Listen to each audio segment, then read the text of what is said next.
Olá pessoal, bom dia, boa tarde, boa noite, independente do horário que você esteja ouvindo essa leitura, eu te desejo um excelente dia.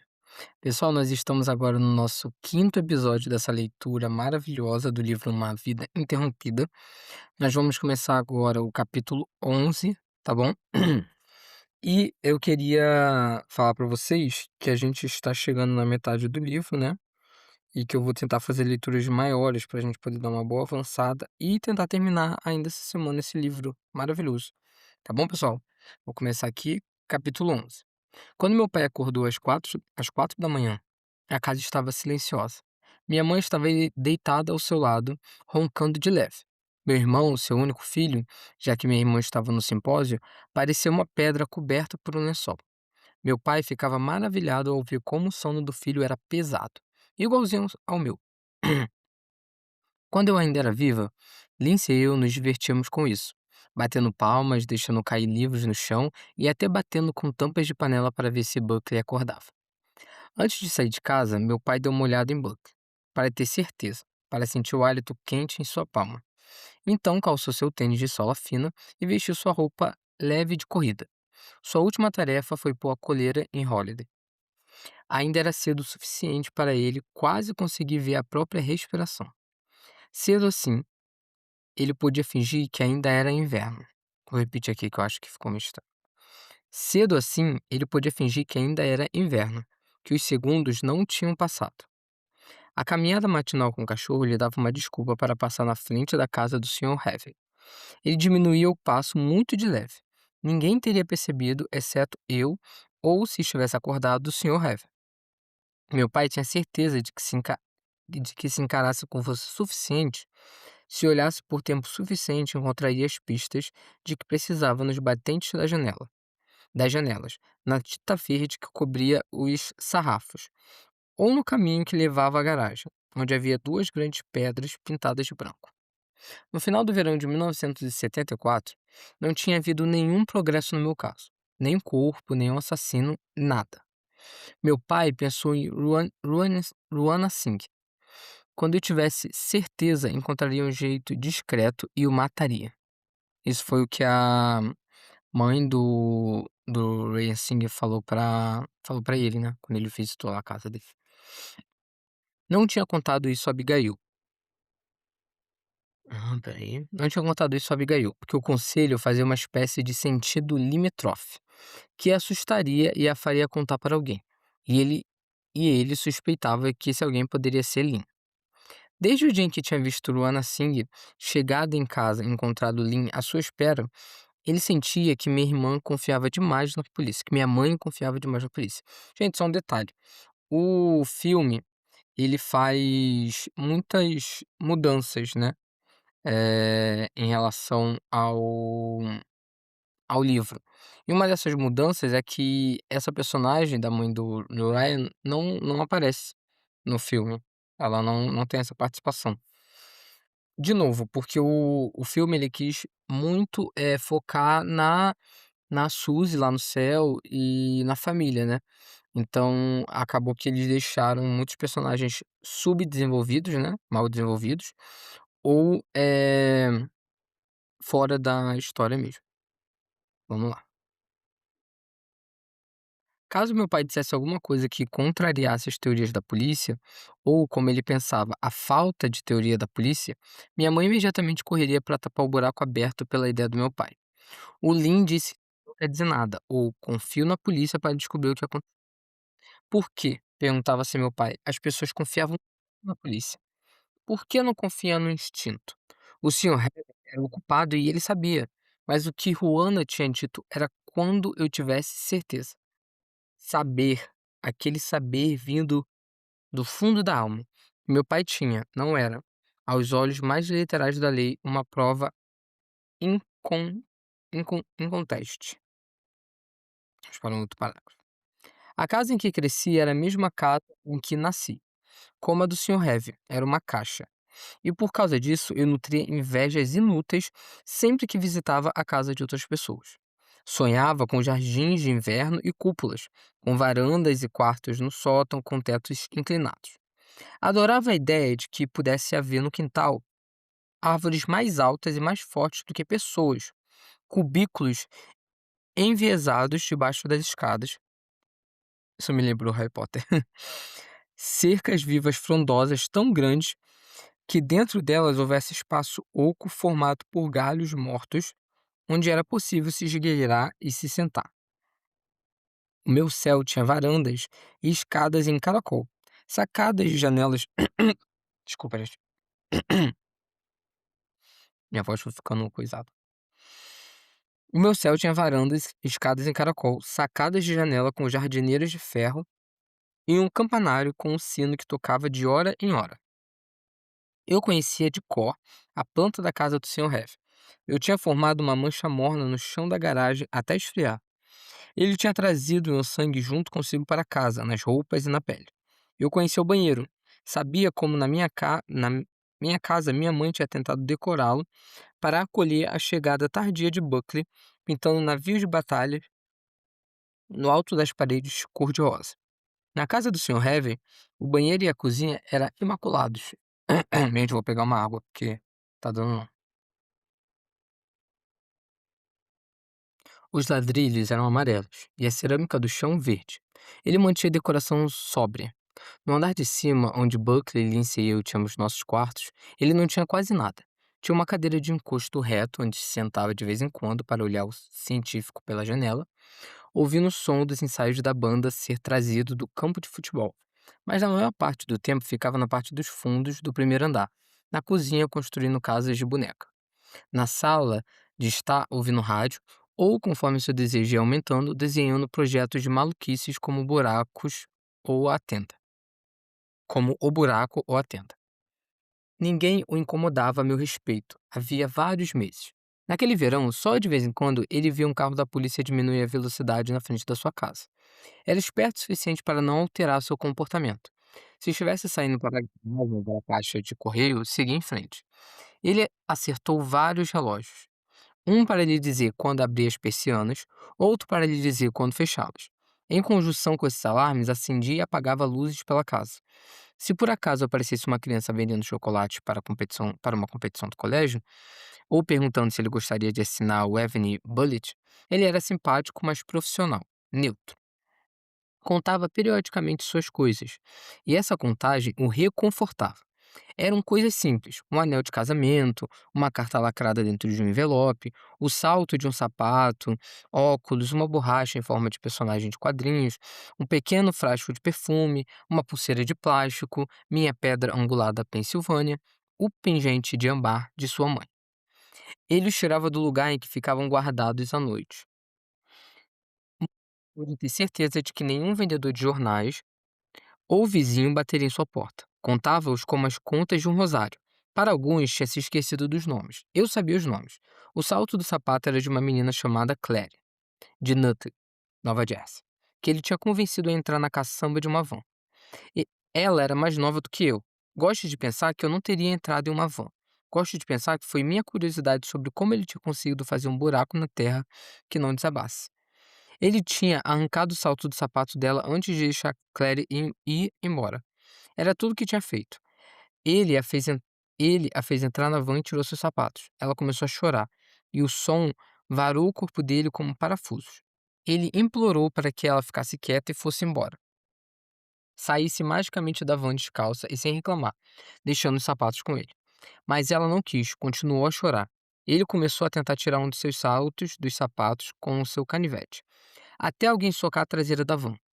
Ele ouviu vozes de homem e uma mulher gritando alguma coisa sobre chamar a polícia. Abriu a porta. Que diabos você está fazendo com essa menina? Gritou um dos homens. O amigo desse primeiro homem segurou a menina enquanto ela pulava, aos berros da traseira da van. Estou tentando consertar o sapato dela. A menina estava histérica. O Sr. Heavy estava completamente racional e calmo. Mas Clary tinha visto o que eu vi. Aquele olhar dele dirigido para baixo. Aquele desejo de alguma coisa indizível, que, caso lhe dessemos, equivaleria ao nosso fim. Apressadamente, enquanto os homens e a mulher ainda estavam confusos, incapazes de ver o que Claire e eu sabíamos, o Sr. Heavy tinha entregado os sapatos a um dos homens e se despedido. Ele guardou o salto. Gostava de segurar o pequeno salto de couro e esfregá-lo entre o polegar e o indicador. Era perfeito para relaxar. Gente, vou explicar uma coisa aqui para vocês, falando isso agora.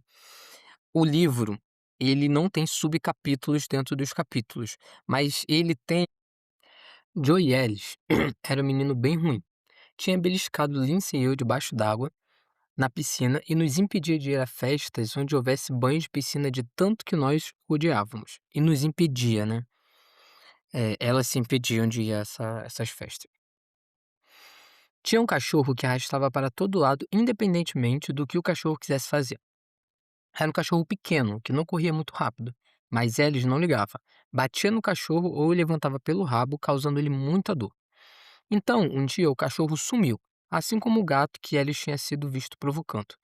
Então, bichos de todo o bairro começaram a sumir. O que eu descobri quando segui o olhar do Sr. Heavy para o forro foram esses bichos sumidos havia mais de um ano.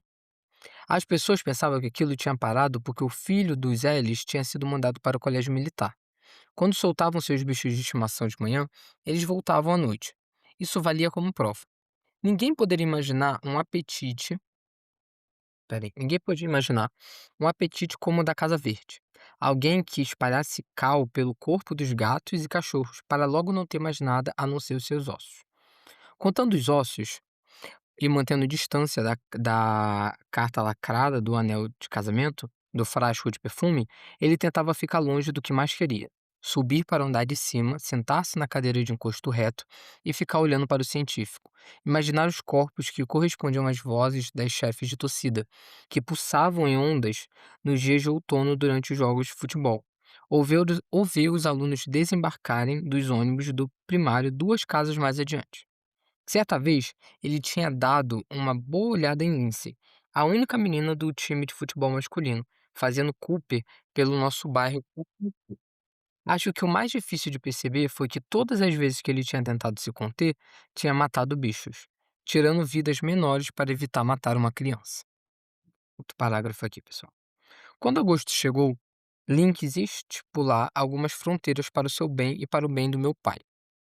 Meu pai tinha ligado para a delegacia vezes demais, frustrando e irritando a polícia, o que não ajudaria ninguém a ser encontrado e só faria a delegacia inteira se voltar contra ele. A gota d'água tinha sido um telefonema dado na primeira semana de julho.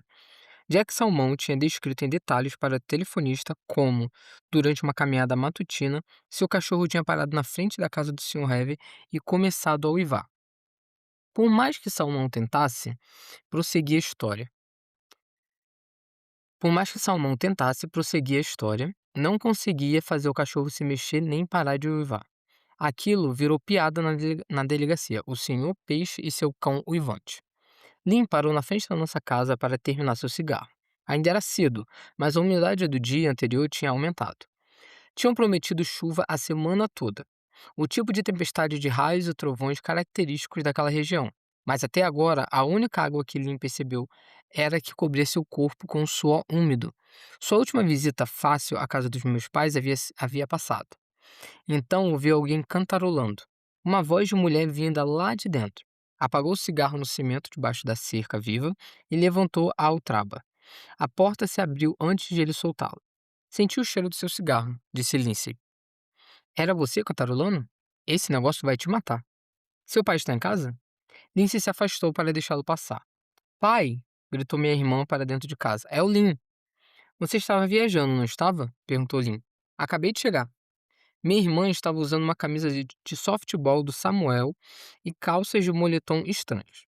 Minha mãe a tinha acusado de voltar para casa sem uma única peça de roupa sua. Tenho certeza de que seus pais ficaram com saudade. Não precisa ter tanta certeza, disse Lindsay. Acho que eles ficaram felizes por se livrar de mim. Lynn sabia que ela estava certa. Tinha convicção de que minha mãe estava menos frenética quando ele visitar a casa pela última vez. Lindsay falou: O Buckley transformou você em chefe do esquadrão de polícia na cidade que ele construiu debaixo da cama. Fui promovido. Os dois ouviram os passos do meu pai no corredor do andar de cima e depois os sons de Buckley pedindo. Lindsay. Desculpa, gente. Lindsay pôde perceber que, o que quer que ele tivesse pedido, nosso pai tinha acabado dizendo sim. Meu pai e meu irmão desceram a escada, todos sorrisos. Lin, disse ele, e apertou a mão de Lin. Bom dia, Jack, disse Lin. Como vai você, Buckley? Meu pai pegou a mão de Buckley e colocou na frente de Lin, que se inclinou solenemente até a altura do meu irmão. Ouvi dizer que você me transformou em chefe de polícia, disse Lin. Foi sim, senhor. Não acho que eu mereça esse posto. Merece mais do que qualquer outra pessoa, disse meu pai casualmente. Ele adorava as visitas de Lynn Federman.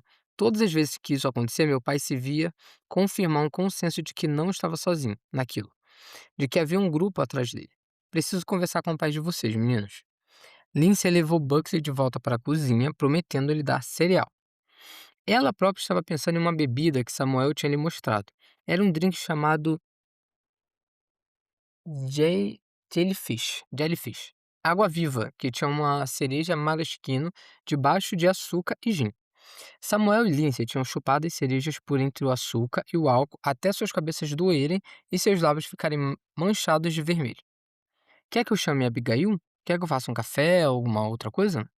Jack, disse Lynn, eu não vim trazer novidade. Justamente o contrário. Podemos nos sentar? Vi meu pai e Lynn rumarem para a sala de estar, que parecia um lugar onde ninguém nunca estava. Lynn sentou-se na beirada de uma cadeira e esperou meu pai se sentar. Escute, Jack, disse ele. É sobre o George Heavy. Meu pai se animou. Pensei que tivesse dito que não tinha novidade. Não tenho. Tenho uma coisa a dizer em nome da delegacia e em meu nome. Pode dizer. Precisamos que você pare de dar telefonemas sobre o George Heavy. Mas eu preciso que você pare. Não há nada, por mais que procuremos, que o ligue à morte da Suzy. Cães uivantes e tendas nupciais não são provas. Eu sei que foi ele, disse meu pai. Ele é esquisito, concordo. Mas até onde sabemos, não é um assassino. Como você pode saber disso?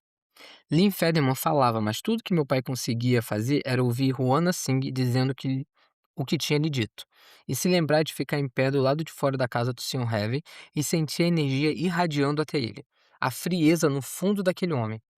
O Sr. Heavy era ao mesmo tempo incompreensível e a única pessoa no mundo capaz de ter me matado.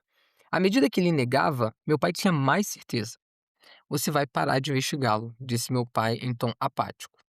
Lindsay estava no vão da porta, espiando como tinha feito no dia em que Lynn e o oficial uniformizado tinham trazido meu corpo com os sininhos, do qual ela possuía um irmão gêmeo. Naquele dia, ela tinha discretamente jogado esse segundo gorro dentro de uma caixa de bonecas velhas no fundo de seu armário. Nunca mais queria que minha mãe ouvisse o som daqueles sininhos parecido com contas. Ali estava nosso pai, o coração que sabíamos sustentar todos nós.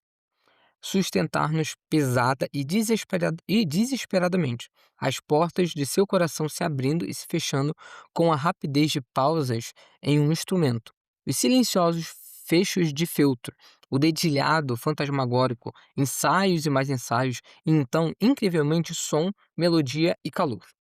Lindsay deu um passo à frente de seu lugar na porta. Ou de novo, Lindsay, disse Lynn. Inspetor Federman, eu estava justamente dizendo a seu pai que vocês vão desistir. Se houvesse alguma boa razão para desconfiar do homem, já terminou? Perguntou Lindsay. De repente, ela era a mulher do nosso pai, assim como a filha mais velha e mais responsável. Só quero que vocês todos saibam que investigamos todas as pistas. Meu pai e Lindsay a ouviram e eu a vi. Minha mãe descendo as escadas. Buckley saiu correndo da cozinha e se atirou, jogando todo o peso do corpo para cima das pernas do meu pai. Lynn, disse minha mãe, apertando o roupão da toalha para mais perto do corpo quando viu. E o Jack lhe ofereceu um café? Meu pai olhou para sua mulher e lhe fedem. A polícia está jogando a toalha, disse Lindsay, segurando o Buckley pelos ombros com delicadeza e abraçando. Jogando a toalha? Perguntou Buckley. Ele sempre revirava os sons de um lado para o outro na boca, como uma bala, até sentir seu gosto e sua textura. O quê? O inspetor Federman está aqui para mandar o papai parar de encher o saco deles. Lindsay, disse Lynn, não é bem assim. Que se dane, disse ela. Minha irmã agora queria sair dali e ir para o lugar onde o acampamento dos bons alunos continuasse. Onde Samuel e ela, ou até mesmo Art, que no último minuto tinha ganhado a competição de assassinato perfeitos, escrevendo o pingente de gelo como ideia para a arma do crime, fossem a coisa mais importante do mundo. Vamos, pai, disse ela. Meu pai estava lentamente tentando entender uma coisa. Não tinha nada a ver com George Heavy, nada a ver comigo. Estava nos olhos da minha mãe. Outro parágrafo, pessoal. Naquela noite, como fazia cada vez com mais frequência, meu pai ficou acordado sozinho em seu escritório. Não podia acreditar que o mundo estivesse ruindo à sua volta. Como aquilo era inesperado depois do primeiro golpe da minha morte. Tinha a sensação de estar no caminho de uma erupção vulcânica, escreveu ele em seu caderno. A Abigail acha que Lynn Federman tem razão com relação a Heaven. Enquanto ele escrevia, a vela da janela tremulando. E, apesar da luminária em sua escrivania, o tremor o distraía. Ele se reclinou na velha cadeira de colégio de madeira que tinha desde a época da faculdade e ouviu o rangido reconfortante da madeira sob o corpo. Na empresa não estava conseguindo sequer registrar o que se esperava dele. Todos os dias, agora deparava-se com colunas e mais colunas de números sem significado que precisava fazer coincidir com as reivindicações das empresas seguradas. Ele estava cometendo erros com uma frequência assustadora e temia, mais do que nos primeiros dias depois do meu desaparecimento, não ser capaz de sustentar seus dois filhos sobreviventes. Ele se levantou e esticou os braços acima da cabeça, tentando se concentrar nos poucos exercícios que o nosso médico de família tinha sugerido. Vi seu corpo se dobrar de modos difíceis e surpreendentes que nunca tinha visto antes. Ele poderia ter sido bailarino em vez de executivo, poderia ter dançado na Broadway com Juana Sink. Ele desligou a luz da escrivaninha, deixando a vela acesa. Era em sua poltrona verde baixa que ele agora se sentia mais à vontade.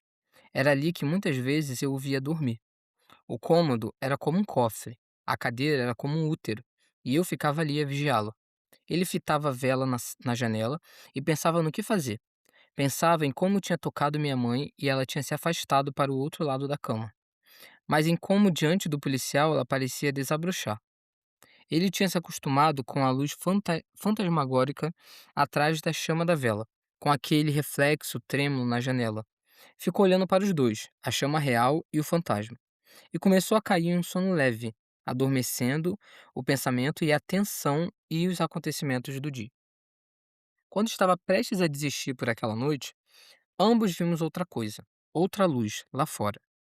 Daquela distância, a luz parecia uma lanterna de bolso. Um feixe branco se movendo devagar pelos gramados em direção ao ginásio. Meu pai ficou olhando para ele. Agora já passava da meia-noite e a lua não estava suficientemente cheia, como em geral era o caso, para revelar os contornos das árvores e casas.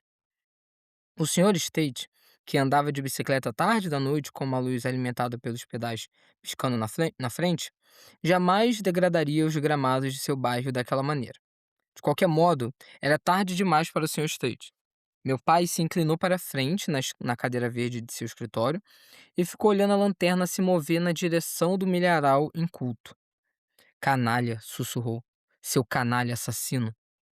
Vestiu-se rapidamente com as roupas que ficavam guardadas no armário de depósito de seu escritório, pondo um casaco de caçador que não usava desde uma malfadada expedição de caça 10 anos antes. No andar de baixo, entrou no closet do hall de entrada e encontrou o taco de beisebol que tinha comprado para Lindsay antes de ela optar por futebol. Primeiro desligou a luz da varanda que eles deixavam acesa a noite toda para mim, e que, mesmo 8 meses depois de a polícia ter dito que eu não seria encontrada viva, não conseguiram evitar deixar acesa. Com a mão na maçaneta da porta, respirou fundo. Girou a maçaneta e se viu do lado de fora, na escura varanda da frente.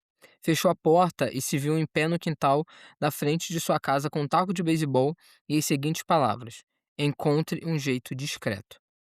Cruzou seu quintal da frente e atravessou a rua e entrou no quintal do Isodewitch, onde tinha visto a luz pela primeira vez. Passou por sua piscina escura e pelos balanços enferrujados. Seu coração estava disparado, mas ele conseguia sentir nada a não ser a certeza em seu cérebro. George Harvey tinha matado sua menininha. Chegou ao campo de futebol. À sua direita, lá longe no milharal, mas não na região que ele conhecia de cor, a região que tinha sido isolada e limpa e vasculhada e revirada. Viu a pequena luz. Apertou os punhos com mais força em volta do taco ao lado do corpo. Durante um segundo, não pôde acreditar no que estava prestes a fazer, mas em seguida, com todo o seu ser, teve certeza. O vento o ajudou. Ele soprava pelo campo de futebol na beira do milharal e fazia suas calças baterem na parte da frente de suas pernas. O vento o empurrava sem que ele precisasse fazer força. Tudo desapareceu. Quando ele chegou entre as fileiras de milho, focalizando apenas a luz, o vento disfarçou sua presença.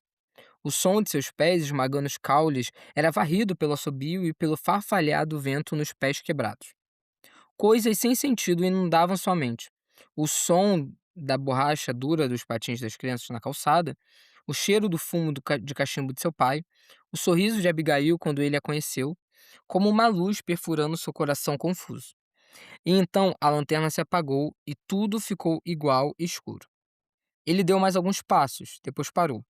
Eu sei que você está aí, disse ele. Inundei o milharal de luz, acendi fogueiras por todo ele para iluminá-lo. Mandei tempestades de granizo e flores, mas nada disso serviu para alertá-lo.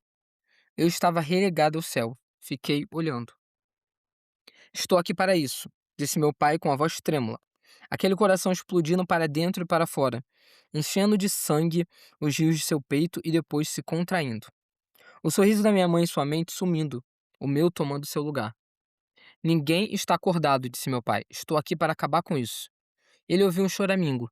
Eu queria lançar um holofote como eles faziam no auditório do colégio, sem precisão, fazendo a luz nem sempre atingir um lugar certo do palco. Ali estaria ela, agachada e choramingando, e agora, apesar de sua sombra de olhos azuis e das botas estilo cowboy compradas na Bakers, fazendo xixi nas calças, uma criança. Ela não reconheceu a voz cheia de ódio do meu pai. Brian? Disse a voz trêmula de Clarissa. Brian? Era esperança como um escudo. A mão do meu pai soltou o taco, deixando cair no chão. Oi, quem está aí? Outro parágrafo, pessoal. Com vento em seus ouvidos, Brian Nelson, espantalho de pé de milho, estacionou o Spider Corvette do irmão mais velho no estacionamento do colégio. Atrasado, sempre atrasado. Dormindo em aula e na mesa do jantar. Mas nunca quando algum menino tinha uma Playboy, nem quando alguma menina bonita passava. Nunca em uma noite em que tinha uma menina esperando lá fora no milharal. Mesmo assim, não se apressou. O vento, glorioso manto e coberta para o que ele tinha planejado, zumbia por seus ouvidos. Brian andou em direção ao milharal, com a lanterna gigante do kit catástrofe que sua mãe guardava embaixo da pia. Finalmente ouviu o que diria mais tarde terem sido os gritos de socorro de Clarissa. O coração de meu pai parecia uma pedra ali, pesado, carregado dentro de seu peito, enquanto ele corria e tropeçava em direção ao som do choro da menina. Sua mãe tricotava luvas sem dedos para ele. Suzy pedia luvas com dedo, com tanto frio no milharal no inverno. Clarissa, amiga boba de Suzy, maquiagem, sanduíches de geleia afetados e a pele com bronzeado tropical. Ele correu às cegas na direção dela e a derrubou no escuro. Seus gritos encheram os ouvidos dele e se derramaram dentro dos espaços vazios, ricocheteando lá dentro. Suzy! Gritou ele de volta. Brian correu ao ouvir meu nome, para frente a toda velocidade, completamente desperto. A luz de sua lanterna pulou por cima do milharal, e por um segundo brilhante ali estava o Sr. Heavey. Ninguém o viu a não ser eu. A lanterna de Brian bateu nas suas costas enquanto ele se esgueirava para o meio dos altos pés de milho e aguçava os ouvidos, mais uma vez para escutar o som do choro. Então, a luz atingiu seu alvo e Brian puxou meu pai para cima e para longe de Clarissa para bater nele. Bateu na cabeça dele, nas costas e no rosto com a lanterna do kit catástrofe. Meu pai gritou, ganiu e gemeu. Então Brian viu o taco. Empurrei como maluco as fronteiras imóveis do meu céu. Queria estender a mão e levantar meu pai, levá-lo embora, trazê-lo até mim. Clarissa correu e Brian golpeou. Os olhos do meu pai encararam os de Brian, mas ele mal conseguia respirar. Seu escroto! Brian estava preto e branco de culpa. Ouvi murmúrios no chão. Ouvi meu nome. Pensei poder sentir o gosto do sangue no rosto do meu pai. Estender a mão, pausar os dedos por seus lábios cortados. Deitar com ele no meu túmulo. Mas tive que virar as costas no céu. Eu não podia fazer nada. Presa no meu mundo perfeito. O sangue tinha um gosto amargo, ácido. Eu queria a vigília do meu pai. Seu forte amor por mim. Mas queria também que ele fosse embora e me deixasse em paz. Tive direito a uma única pequena dádiva. De volta ao quarto onde a cadeira verde ainda estava morna, com o calor do corpo dele, soprei aquela velha solitária, trêmula, e a apaguei. Pessoal, terminamos o capítulo 11 e aí vamos para o capítulo 12. Só beber uma aguinha. Então, pessoal, o capítulo 12, ele é basicamente do mesmo tamanho do capítulo 11. E aí, o capítulo 11 durou ali uns 30 minutinhos. Vamos tirar uns 3 minutos, 5 minutos ali do iniciozinho que a gente eu falo algumas coisinhas, né? Basicamente, teremos um episódio aí de pelo menos 1h30, porque o capítulo 13, que eu quero ler também, ele é um pouquinho maior. Então, o episódio todo deve durar 1h40 por aí. Eu não sou grande entusiasta de episódios muito grandes, porque eu acho que desestimula um pouco a maratona, né? Quem tá ouvindo em tempo real, né, consegue acompanhar melhor, mas a maratona ali fica um pouco massivo, né? Eh, então eu gosto de episódios até 1 hora de leitura, acho que fica mais saudável. Mas esse daqui vai ter que ser um pouco grande, porque a gente precisa avançar, porque eu ainda quero fazer mais uma leitura de um filme que foi adaptado, de um livro que foi adaptado para o cinema, e depois a gente vai mudar para um tema aí que em breve vai ter novidades aí, tá? Mas que a gente tá organizando lá no grupo do Telegram, que tem outros, eh, leitores, né, outras pessoas que fazem esse tipo de conteúdo aqui para o Spotify. Aí a gente tá planejando uma coisinha aí que em breve vocês vão saber, tá? Mas vamos lá, capítulo 12. Em pé no quarto ao lado dele, eu o via dormir. Durante a noite, a história tinha sido descoberta e espalhada para que a polícia entendesse. O senhor Salmão estava louco de tristeza e tinha ido até o milharal à procura de vingança. Aquilo batia com o que sabiam a seu respeito, seus telefonemas persistentes, sua obsessão com o vizinho, e o fato de o inspetor Lynn Federman ter ido à minha casa naquele mesmo dia dizia a meus pais que, para todos os efeitos, a investigação do meu assassinato tinha entrado em uma espécie de hiato. Não havia mais pistas a seguir. Nenhum corpo havia sido encontrado. O cirurgião teve que operar o joelho dele para substituir a rótula por uma sutura parecida com uma bolsa que incapacitava parcialmente a articulação. Enquanto olhava a operação, pensei no quanto aquilo se parecia com costura e desejei que meu pai estivesse em mãos mais capazes do que se tivesse sido trazido a mim. Nas aulas de trabalhos manuais, minhas mãos eram desajeitadas. Costura reta ou alinhavo, eu confundia tudo.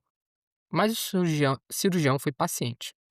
Uma enfermeira lhe contou a história enquanto ele lavava e esfregava as mãos. Ele se lembrou de ter lido nos jornais sobre o que tinha acontecido comigo. Era da mesma idade do meu pai e também tinha filhos. Tremia ao esticar as luvas sobre as mãos, como ele e aquele homem eram parecidos, como eram diferentes. No quarto escuro de hospital, uma lâmpada fluorescente zumbia logo atrás da cama do meu pai. Conforme a madrugada ia chegando, aquela era a única luz no quarto até minha irmã entrar. Minha mãe, minha irmã e meu irmão acordaram com o barulho das sirenes de polícia e desceram de seus quartos para a cozinha escura. Vai acordar seu pai, disse minha mãe para Alice. Não posso acreditar que ele esteja dormindo com esse barulho. Então minha irmã tinha subido as escadas. Todos sabiam onde procurar. Eita! Todos sabiam onde procurar. Meu Deus! Gasguei na palavra tão simples. Todos sabiam onde procurá-lo. Em apenas 6 meses, a cadeira verde tinha se tornado sua verdadeira cama. O papai não está aqui, gritou minha irmã assim que se deu conta. Papai sumiu. Mamãe, mamãe, o papai sumiu. Por um raro instante, Lindsay era uma criança assustada. Droga, disse minha mãe.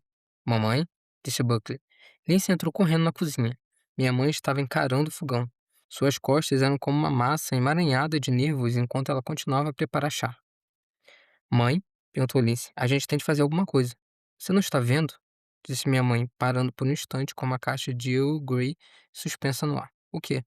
Ela soltou o chá, ligou o fogo e se virou.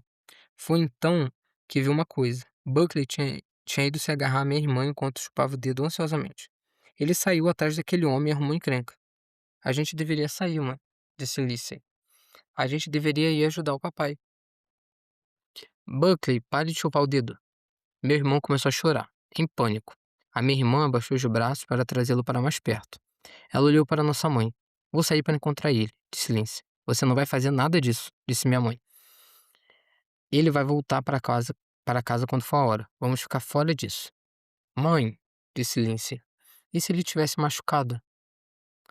Buckley parou de chorar por tempo suficiente para olhar atentamente para minha irmã e para minha mãe. Ele sabia o que era se machucar e quem estava faltando naquela casa. Minha mãe lançou um olhar cheio de significado para Lindsay. Não vamos mais falar sobre isso. Pode subir para o seu quarto e esperar ou esperar aqui comigo. A escolha é sua. Lindsay ficou perplexa, encarou nossa mãe e percebeu o que mais queria: fugir, correr para o milharal onde meu pai estava, onde eu estava, para onde ela de repente sentia que o coração da família tinha se mudado. Mas Buckley estava agarrado a ela, quente. Buckley, disse ela, vamos voltar lá para cima. Você pode dormir na minha cama. Ele estava começando a entender. Você era tratado de forma especial e depois lhe contavam alguma coisa horrível. Quando a polícia telefonou, minha mãe foi imediatamente até o armário da frente. Bateram nele com o nosso próprio taco de beisebol, disse ela, agarrando seu casaco, suas chaves e seu batom. Minha irmã se sentiu mais sozinha do que nunca, mas também mais responsável. Buckley não podia ficar sozinho, e Lindsay nem sabia dirigir. Além disso, aquilo fazia o maior sentido do mundo. O lugar de uma mulher não era, antes de tudo, ao lado de seu marido? Mas, quando minha irmã conseguia falar com a mãe de Nate, afinal a confusão do milharal tinha acordado a vizinhança inteira, soube o que deveria fazer. Ligou para Samuel em seguida. Uma hora depois, a mãe de Nate chegou para buscar Buck, e Hall Hack se aproximou da casa em sua motocicleta. Aquilo deveria ter sido emocionante, abraçar o lindo irmão mais velho de Samuel, andar de moto pela primeira vez. Mas tudo em que ela conseguia pensar era nosso pai. Minha mãe não estava no quarto de hospital dele quando Lindsay entrou. Havia só meu pai e eu. Ela se aproximou e ficou de pé do outro lado da cama dele e começou a chorar baixinho. Papai, disse ela, está tudo bem com você, papai? Uma fresta se abriu na porta. Era Hall Hackley, um pedaço de homem alto e bonito. Lindsay, disse ele, estou esperando você na área dos visitantes, se precisar de uma carona para casa. Pessoal, a minha esposa está dando aula ali no outro quarto. Pode ser que, vez ou outra, vocês escutem ela, mas se ficar muito, eu paro e volto em outra hora, tá bom? Vou ler essa página aqui e vou ver se saiu muito na gravação. Vamos lá. Ele viu suas lágrimas quando ela se virou. Obrigado, Hall. Se vir minha mãe, eu digo para ela que você está aqui. Lindsay pegou a mão do meu pai e examinou seu rosto à procura de algum movimento. Fiquei escutando enquanto ela sussurrava as palavras que ele tinha cantado para nós duas antes de Buckley nascer. Pedras, ossos, neve, gelo, semente, feijões, girinos, caminhos, gravetos, beijos em quantidade. Todo mundo sabe de quem papai tem saudade. Suas meninas sapo. É delas que ele tem saudade. Elas sabem onde estão? Você sabe? Você sabe? Gostaria que um sorriso tivesse surgido no rosto do meu pai, mas ele estava sedado, nadando contra uma maré de remédio, pesadelo e sonho acordado. Durante algum tempo, pesos de chumbo haviam sido atados pela anestesia aos quatro cantos da sua consciência, como uma rígida coberta de cera. Ela o tinha isolado com firmeza nas horas abençoadas em que não havia filha morta nem joelho perdido, e onde não havia tão pouco filha amorosa sussurrando poemas. Quando os mortos param de pensar nos vivos, disse-me Franny, os vivos podem seguir em frente. E os mortos? Perguntei. Para onde a gente vai? Ela não me respondeu. Alto parágrafo, gente. Lynn Federman tinha corrido para o hospital assim que recebeu o telefonema. Abigail Salmão dizia ao mensageiro, chamando por ele. Meu pai estava em cirurgia e minha mãe andava de um lado para o outro perto da sala das enfermeiras. Tinha ido para o hospital de capa de chuva e apenas sua fina camisola de verão por baixo. Calçava suas sapatilhas baixas de passear pelo quintal. Não tinha se preocupado em prender o cabelo e não havia nenhum elástico em seus bolsos nem na bolsa. No estacionamento escuro e nevoado do hospital, ela havia parado para dar uma olhada no rosto e passou batom vermelho, vivo com a mão experiente. Ao ver Lynn se aproximar no final do longo corredor branco, ela relaxou. Peraí, gente, que eu acho que eu pulei. Peraí, rapidinho. Tá, tá, tá, tá. Não, tá certo. Vou continuar aqui. Ao ver Lynn se aproximar no final do longo corredor branco, ela relaxou. Abigail, disse ele ao chegar mais perto.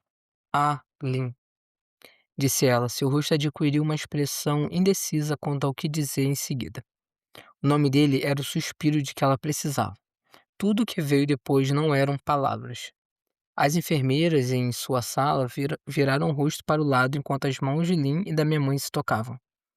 Elas estendiam esse véu de privacidade habitualmente, naturalmente. Mas, mesmo assim, puderam ver que aquele homem significava alguma coisa para aquela mulher. Vamos conversar na área de visitante, disse Lin, e conduziu minha mãe corredor abaixo. Enquanto andavam, ela lhe contou que meu pai estava em cirurgia. Ele lhe contou o que tinha acontecido no milharal.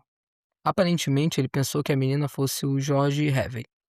Ele pensou que a Clarissa fosse o George Heavey? Minha mãe parou, crédula, logo antes de entrar na área de visitantes. Desculpa, gente, fui desativar aqui o som do computador.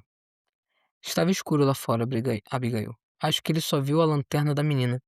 Minha visita de hoje não poderia mesmo ter ajudado muito.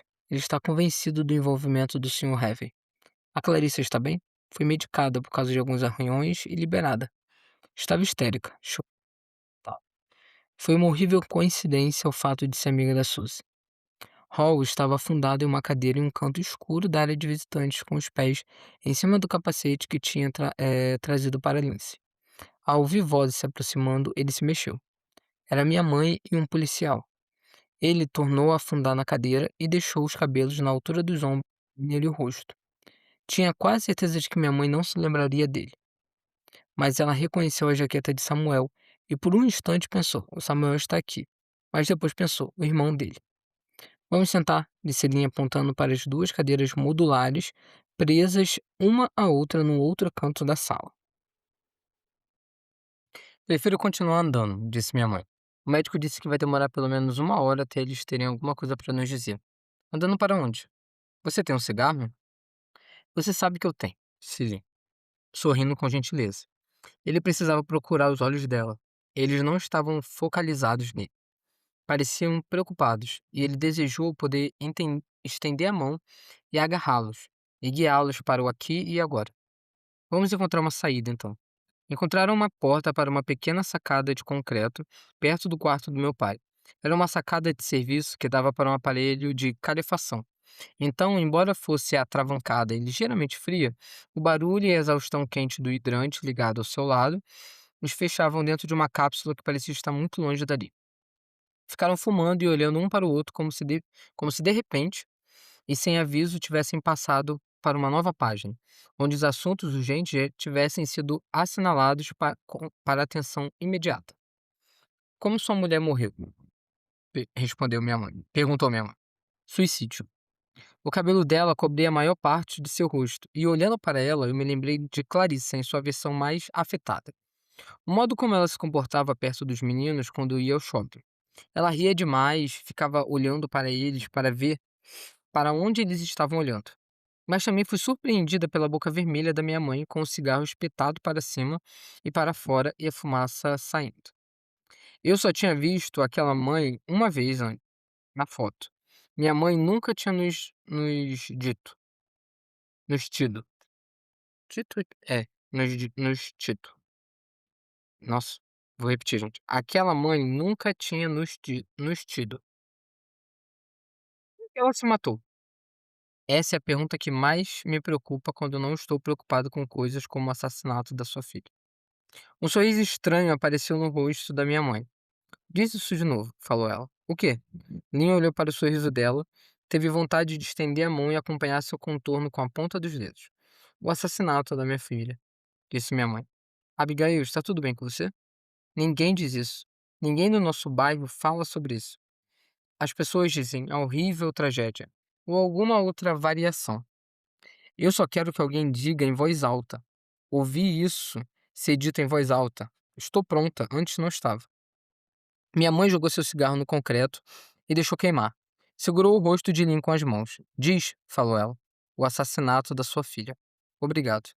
E vi aquela fina boca vermelha passar para o outro lado de uma linha invisível que separava minha mãe do resto do mundo.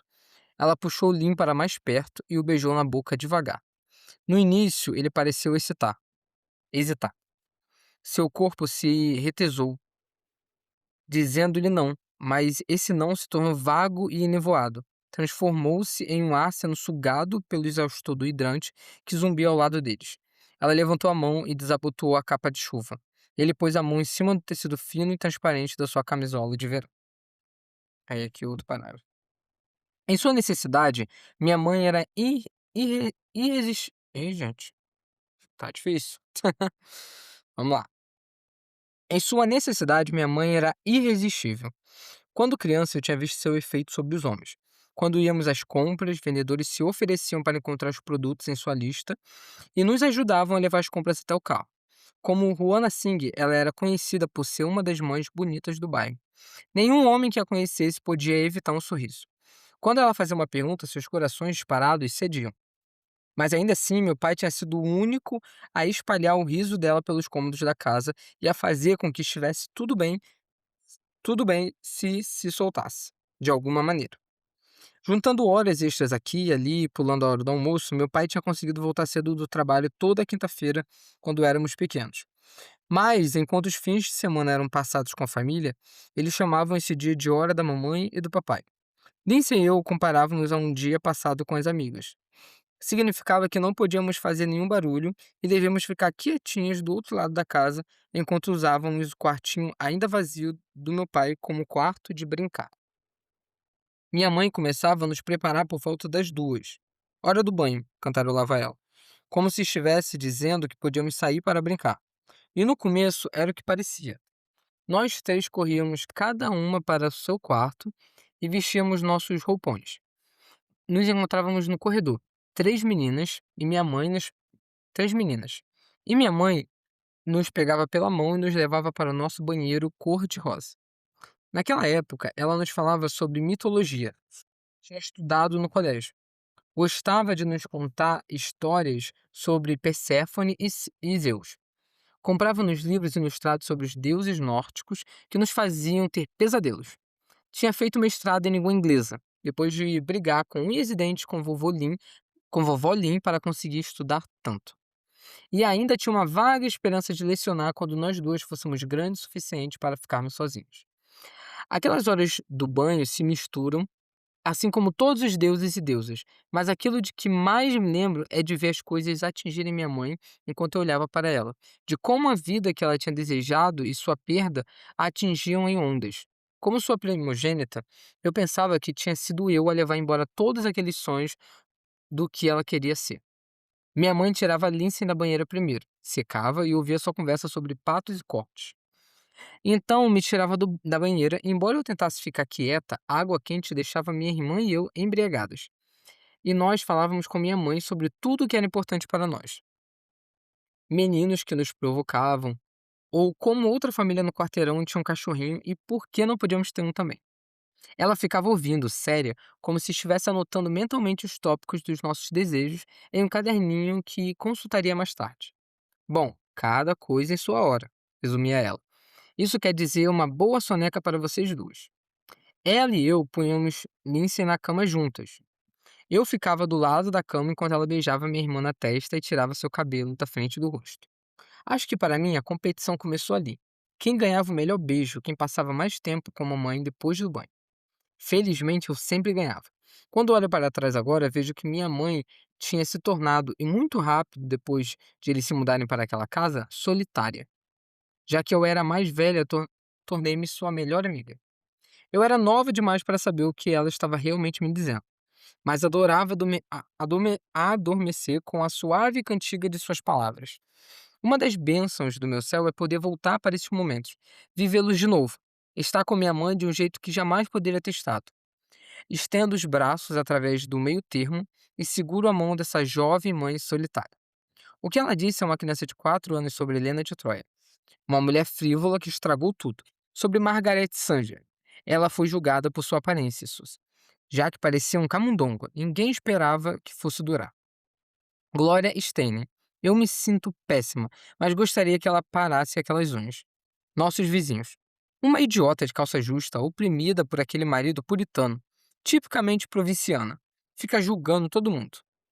Você sabe quem é Perséfone? Perguntou-me ela, distraída em uma quinta-feira. mas eu não respondi. A essa altura, já tinha aprendido a ficar calada quando ela me levava para o quarto. A minha hora e a hora da minha irmã eram no banheiro, quando ela nos secava com a toalha. Nessa hora, Lindsay e eu podíamos falar sobre qualquer coisa. No quarto, era a hora da mamãe. Ela pegou a toalha e a pendurou na maçaneta da minha cama de baldaquino. Imagine nossa vizinha, a senhora Tarkin, como Perséfone, disse ela. Abriu a gaveta da penteadeira e me estendeu a calcinha.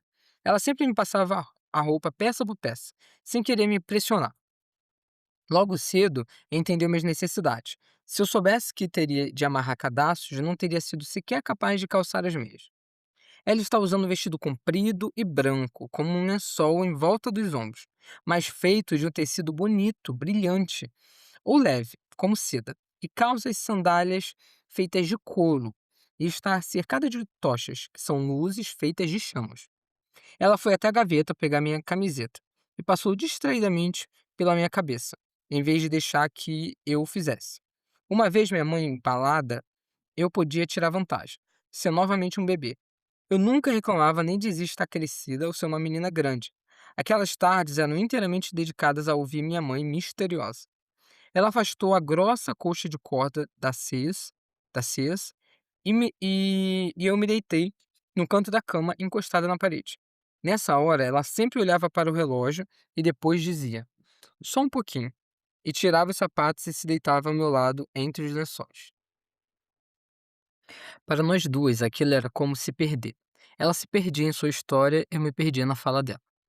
Ela me contava sobre a mãe de Perséfone, Deméter, ou sobre Cupido e Psique, e eu a escutava até adormecer. Algumas vezes, os risos dos meus pais no quarto ao lado, ou o som de quando faziam amor no fim da tarde, me acordava. Eu ficava ali deitada, meio dormindo, escutando. Gostava de fingir que estava no interior quentinho de algum barco de uma das histórias que meu pai lia para nós, e que estávamos todos no oceano e as ondas batiam suavemente nas laterais do barco. Os risos, o som baixo de gemidos abafados me faziam adormecer novamente. Mas então, a fuga da minha mãe e sua volta caistra ao mundo exterior foi arruinada quando eu tinha 10 anos e Lindsay 9. Sua menstruação atrasou e ela fez a fatídica viagem de carro até o médico. Sob seu sorriso e suas exclamações para minha irmã e para mim, havia fissuras que levavam a algum lugar bem dentro dela. Mas como eu não queria, como eu era uma criança, decidi não seguir aquelas fissuras. Agarrei o sorriso como um prêmio e entrei no país das maravilhas, que era me perguntar se seria irmã de um menino ou de uma menininha. Se eu tivesse prestado atenção, teria percebido sinais. Agora vejo a mudança. Como a pilha de livros na mesa de cabeceira dos meus pais mudam de catálogos das universidades da região, enciclopédias de mitologia, romance de James, Eliot e Dickens, para as obras de Dr. Spock. Em seguida, vieram os livros de jardinagem e de culinária até. Desculpa, gente, vou reler essa parte aqui. Em seguida, vieram os livros de jardinagem e de culinária até, no aniversário dela 2 meses antes de eu morrer, eu pensar que o presente perfeito era guia para receber em casa e jardins mais bonitos. Ao perceber que estava grávida pela terceira vez, ela tirou a mãe mais ela tirou a mãe mais misteriosa de cena. Presa durante anos atrás daquele muro, aquela sua parte insatisfeita tinha crescido, não diminuído. E com Lin, a necessidade de sair, de quebrar, de destruir, de anular, se apoderou dela. Seu corpo foi na frente, e em sua esteira ficaram os pedaços que sobrassem. Não foi fácil para mim testemunhar aquilo, mas eu testemunhei. Seu primeiro abraço foi apressado, desajeitado, apaixonado. Abigail, disse Lin, agora com as duas mãos em sua cintura por baixo da capa, uma de cada lado, com a camisola transparente mal formando um véu entre as duas peles. Pense no que você está fazendo. Gente, só um detalhe. Não quero dar muito spoiler do filme para quem não viu, mas eu tô vendo quanto o filme e o livro são diferentes. Assim, o acontecimento base é o mesmo, né? Seguido pela morte da Suzy Salmão. Mas caramba, é muito diferente. Isso daqui prova mais uma vez. Vamos lá. Cansei de pensar, disse ela, seus cabelos flutuando acima da sua cabeça por causa do ventilador atrás deles, formando uma auréola. Lynn piscou enquanto olhava para ela, maravilhosa, perigosa, selvagem. O seu marido, disse ele. Me beija, disse ela, por favor. Eu estava vendo um pedido de misericórdia da minha mãe. Ela estava se movendo fisicamente pelo tempo para fugir de mim. Eu não podia segurá-la. Lynn beijou sua testa com força e fechou os olhos. Ela pegou sua mão e a colocou sobre o seio. Sussurrou em seu ouvido. Eu sabia o que estava acontecendo. Sua raiva, sua perda, seu desespero, toda a vida perdida rodopiando em um arco naquele telhado, soterrando seu ser. Ela precisava que ele tirasse lá de dentro a filha morta. Ele a empurrou contra a superfície de estuque da parede enquanto se beijavam, e minha mãe se segurou nele como se do outro lado de seu beijo pudesse haver uma nova vida. Aí vamos para um outro parágrafo aqui, gente. No caminho de volta do ginásio para casa, eu algumas vezes parava no final do nosso terreno e via minha mãe cortando grama com um cortador motorizado, entrando e saindo do meio dos pinheiros, e me lembrava então de como ela costumava assobiar de manhã ao fazer seu chá e de como meu pai, correndo para casa às quintas-feiras, levava-lhe cravos, e seu rosto se acendia de prazer com uma luz amarelada. Eles eram profundamente, separadamente, completamente apaixonados. Longe dos filhos, minha mãe podia reivindicar esse amor, mas com eles ela começou a se afastar. Foi meu pai quem se aproximou de nós com o passar dos anos. Minha mãe se afastou. Ao lado de sua cama de hospital, Lindsay tinha adormecido, segurando a mão de nosso pai. Minha mãe, ainda toda amassada, passou por Hall Hadley na área de visitantes e no instante seguinte Lynn passou atrás. Hall não precisava de mais nada. Agarrou seu capacete e saiu descendo o corredor. Depois de uma visita rápida ao banheiro feminino, minha mãe estava indo em direção ao quarto do meu pai quando Hall a deteve. Sua filha está lá dentro, disse Hall, chamando-a. Peraí, gente, tem um bichinho aqui. Bichinho aqui passou. Pousou aqui no livro. Vamos lá. Sua filha está lá dentro, disse Hall, chamando-a. Ela se virou. Hall Heck, disse ele, irmão do Samuel. Eu estava na homenagem. Ah, sim, desculpa. Não reconheci você. Não é sua obrigação, disse ele. Houve uma pausa desconfortável. Então a Lindsay me ligou e eu a trouxe aqui faz uma hora. Ah, o Buckley está com o vizinho, disse ele. Ah, ela estava o encarando. Para ela estavam voltando à superfície. Usou o rosto dele como ponto de referência. Está tudo bem com a senhora? Estou um pouco preocupada. É compreensível, não? Perfeitamente, disse ele, falando devagar. Eu só queria que a senhora soubesse que sua filha está lá dentro com seu marido. Eu vou estar na área de visitantes se precisarem de mim. Obrigado, disse ela.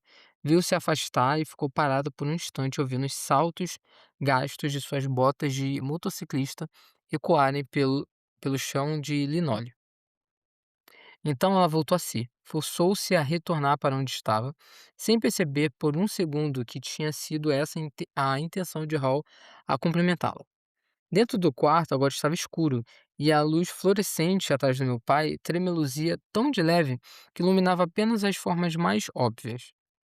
Minha irmã estava em uma cadeira puxada para perto da cama, com a cabeça descansando na grade lateral e a mão estendida para tocar meu pai. Meu pai, profundamente sedado, estava deitado de costas.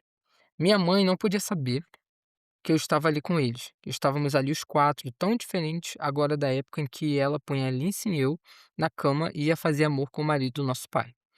Agora ela via os fragmentos. Via que minha irmã e meu pai juntos tinham se tornado um fragmento. Ficou contente com isso.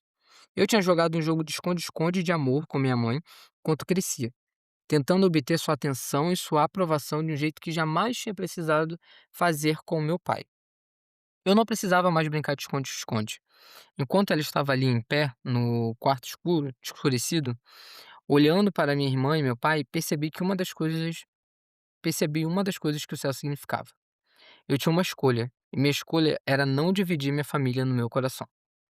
Outro parágrafo, pessoal. Quando eu digo outro parágrafo, tem outros parágrafos antes, só que esse parágrafo aqui, né, como eu expliquei pra vocês, parece que é como se fosse um subcapítulo, né?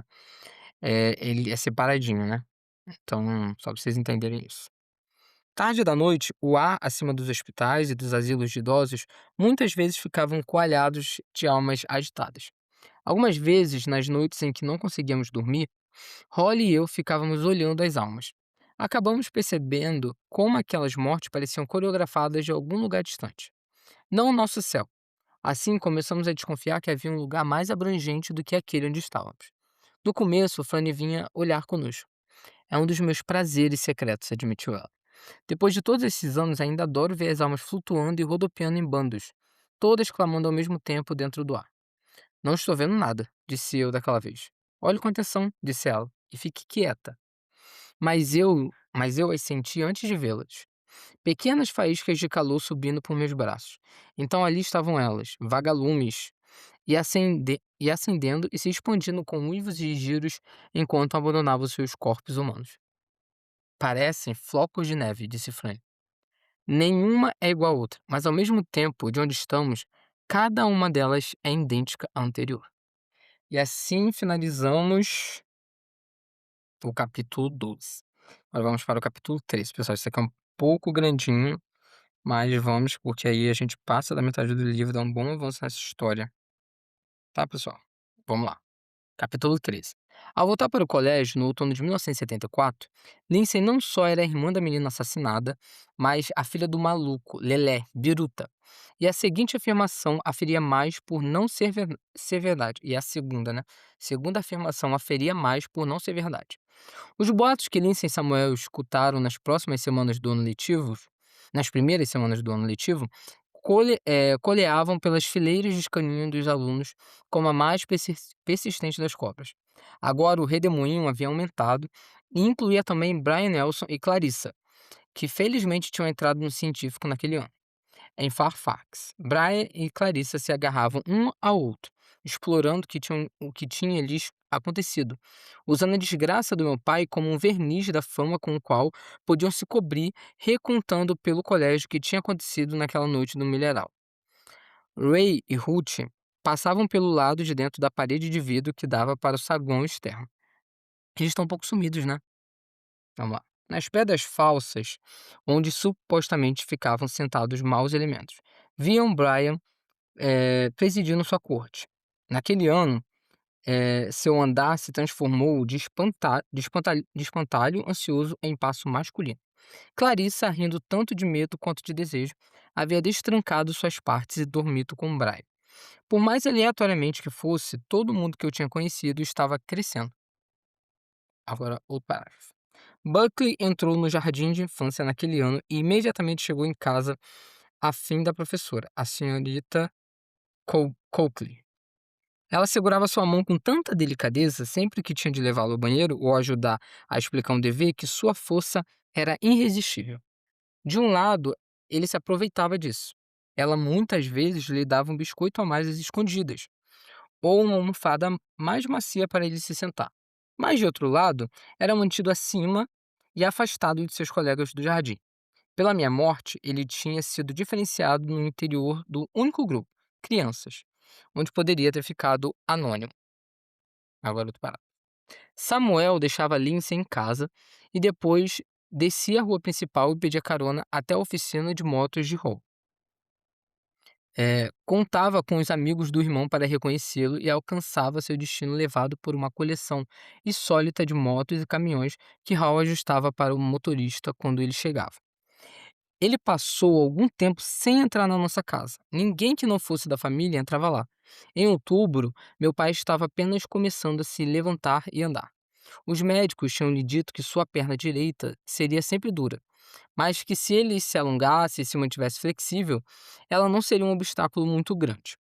Não vai poder jogar beisebol, mas vai poder fazer todo o resto, disse o cirurgião na manhã seguinte à sua operação.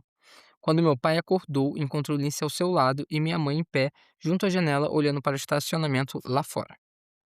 Buckley saía direto do banho morno, sob o calor da senhorita Coakley, e ia para casa se refugiar na caverna vazia do coração do meu pai. Ele fazia perguntas incessantes sobre o joelho falso, e meu pai se afeiçoava mais a ele. O joelho veio do espaço sideral, dizia meu pai. Eles trouxeram de volta pedaços da lua e os esculpiram, e agora usam para fazer coisas desse tipo. Uau, dizia Buckley sorrindo. Quando Nate vai poder ver? Daqui a pouco, Buck. Daqui a pouco, dizia meu pai. Mas seu sorriso ia enfraquecendo. Quando Buckley pegava essas conversas e as levava para minha mãe, o joelho do papai é feito de osso da lua, dizia ele. Ou a senhorita Coakley disse que minhas cores ficaram muito boas. Ela balançava a cabeça. Tinha se tornado consciente do que fazia. Cortava cenouras e apple em pedaços comíveis. Lavava garrafas térmicas e lancheiras, e quando Lindsay decidiu que estava velha demais para usar a lancheira, minha mãe, para sua própria surpresa, ficou feliz de verdade quando encontrou sacos de papel encerados que impediam o almoço da filha de vazar e manchar suas roupas.